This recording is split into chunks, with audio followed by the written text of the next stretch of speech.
Salut, te voici actuellement sur la chaîne YouTube Snapstar. Sur cette chaîne, tu retrouveras tous les plus gros clashs de Snapchat et tous les plus gros buzz du moment. Surtout, n'hésite pas à t'abonner tout en activant la cloche des notifications pour ne rien rater du contenu exclusif de cette chaîne. Et oui, sur cette chaîne, tu retrouveras du contenu qui n'est disponible nulle part ailleurs. Sur ce, je te laisse avec la vidéo. Bon visionnage. Comme vous avez pu le voir en regardant le titre et la miniature de cette vidéo, aujourd'hui nous allons principalement parler de Moujdat Saglam et de Felicia. Vous devez certainement tous la connaître. Felicia, c'est une célèbre candidate de télé-réalité qui ressemble à Mila Jasmine et Moujdat, c'est un influenceur. Comme vous le savez, il y a quelques heures, Felicia a pris la parole sur Snapchat pour dire que Moujdat l'avait trompé et qu'il l'avait manipulé. Sauf que dans cette vidéo, Moujdat a retourné sa veste et il a fait une déclaration d'amour à Felicia. En effet, Moujdat ne semble pas voir la gravité de ses actes et il s'est littéralement foutu de sa gueule. Je vous laisse sans plus attendre avec la prise de parole de Moujdat. N'oubliez pas de réagir dans l'espace commentaire et surtout restez bien jusqu'à la fin de cette vidéo. Vous allez bien, tout se passe bien pour vous. En ce moment, je suis pas trop sur les réseaux. Pas Kona, pas ça. En ce moment, je suis pas trop sur les réseaux parce que mon père était malade. Donc, j'allais souvent le voir à l'hôpital et grâce à Dieu, on a renoué les contacts avec ma famille. Alhamdoulilah. Ça me fait tellement plaisir, je vous jure, quand j'ai vu mon père, j'ai pleuré. J'ai vu ma mère, j'ai pleuré. Ils ont pleuré aussi. Parce que, moi, ça reste les personnes les plus chères à mes yeux. Vous savez, on peut avoir une femme, on peut avoir des enfants, on ne peut jamais avoir de parents. Et c'est pourquoi c'est un bien fou et ça me ramène un peu aux fondamentaux, à mes racines, à tout ça. Et franchement, je suis tellement content de retrouver mes parents, je vous jure. C'est quelque chose de fou parce que je sens l'amour dans leurs yeux. Parce que chez nous on est très pudique et on se dit pas je t'aime. Enfin, je sais pas, moi je l'ai jamais dit à mes parents. Et pourtant je les aime vraiment. Ils me l'ont jamais dit non plus. Mais à travers les gestes, à travers les regards,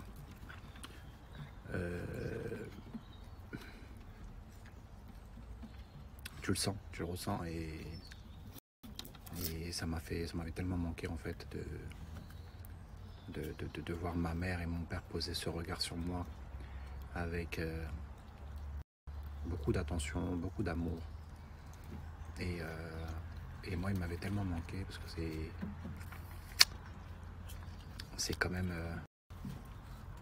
mes parents, c'est la fondation de qui je suis. Et je suis tellement fier de l'éducation qu'ils m'ont donnée. Je suis tellement fier de tout ce qu'ils ont pu faire pour moi. Je suis tellement fier de ce qu'ils ont pu m'apporter dans mon éducation, dans ce qu'ils font. Litchi. Qu'est-ce que tu fais, Hugo? Tu cherches la baballe, mais je peux pas donner la baballe parce que tu fais trop de bruit, tu m'empêches de faire mon snap. Tiens, elle est là.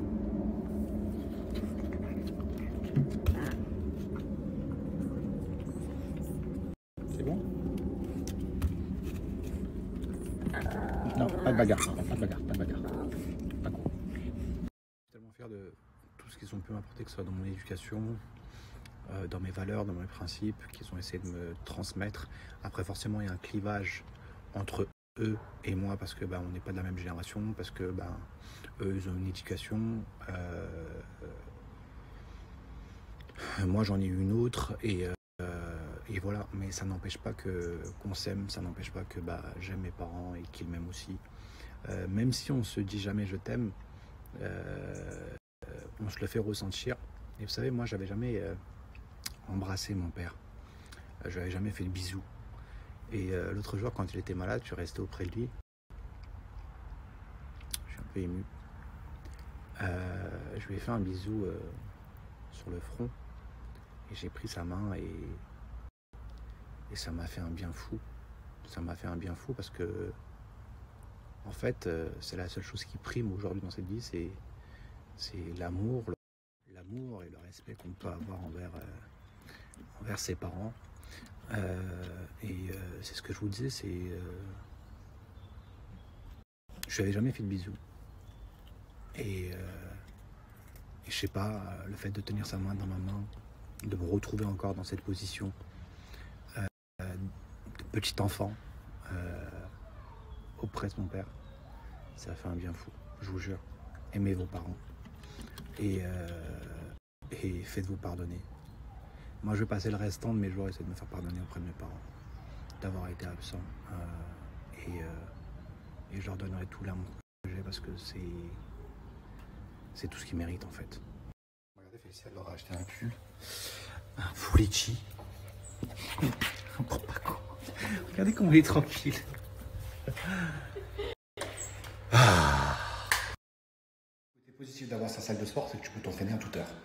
Toute la journée, j'ai couru derrière le sapin, les décos et tout ce qui s'ensuit. Donc là, on a monté le sapin, on a quasiment tout décoré. Donc Félicie, elle est sur les dernières retouches et tout. Et moi, il est 22h quand même. Donc je me suis dit, chut, je vais glisser pour aller m'entraîner. Parce que là, si je m'entraîne pas et que je vais dormir, déjà, je vais mal dormir. Je me sentirai pas... En fait, dans ma tête, il y aura un manquement. Il y a quelque chose qui va pas bien. Ouais, c'est bon, j'arrive. Ça m'harcèle de l'autre côté. Je vous disais, ouais, si je m'étais pas entraîné, j'aurais très mal dormi. Donc, quand je vous dis que c'est devenu une addiction, c'est devenu une addiction. Mais c'est devenu une addiction. Enfin, je vais être transparent avec vous. Hein. C'est parce que j'ai eu des résultats. Hein. Parce que toute ma vie, je me suis entraîné, j'ai fait le yo-yo, je m'arrêtais, je m'entraînais, je m'arrêtais, je m'entraînais. Donc là, comme je suis très sérieux, depuis 3 mois maintenant, je m'entraîne régulièrement, je mange correctement, je dors bien, je fais attention à ce que je mange équilibré, je m'efforce à manger 4 repas par jour. Et voilà, donc j'ai déjà pris quasiment 8 kilos quand même. De muscles, hein, 8 kilos, en 3 mois, c'est énorme. Donc là, mon objectif, comme je vous ai dit, c'est d'atteindre les 90 kilos. Là, je suis à 86, il me reste 4 kilos. Donc d'ici fin décembre, il faut charbonne. Fin décembre, je suis à 90 kilos. Et après, je commence vraiment à bien. C'est-à-dire, je garde les 90 kilos et je sèche. La sèche à mort. C'est-à-dire que la peau.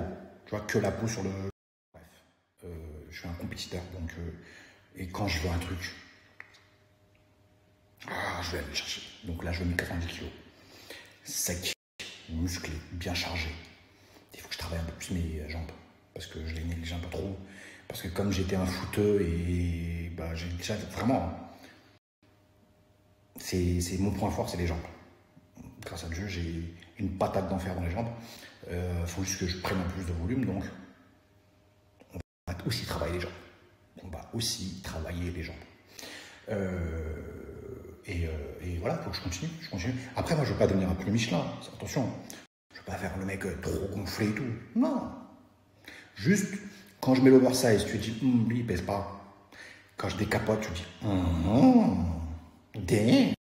J'ai un poil de chien ici, là, de Paco et de Litchi, vous me dites rien.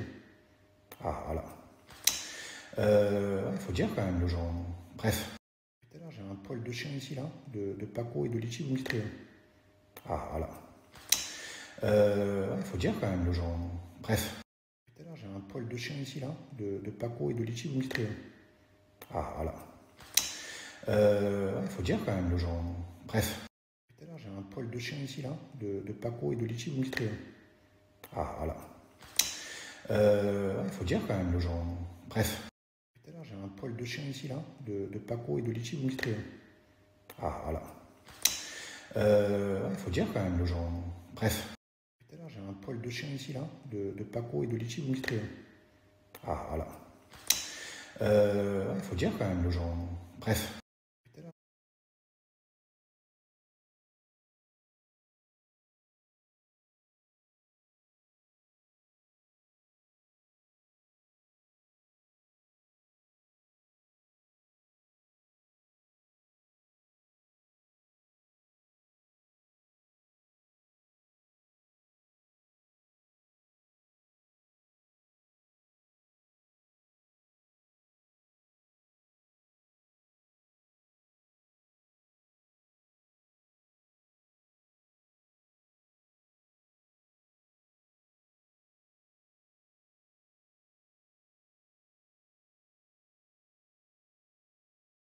Merci à toi d'avoir visionné cette vidéo et surtout n'hésite pas à liker la vidéo et à nous donner ton avis dans l'espace commentaire. Sur ce, on se retrouve dans une prochaine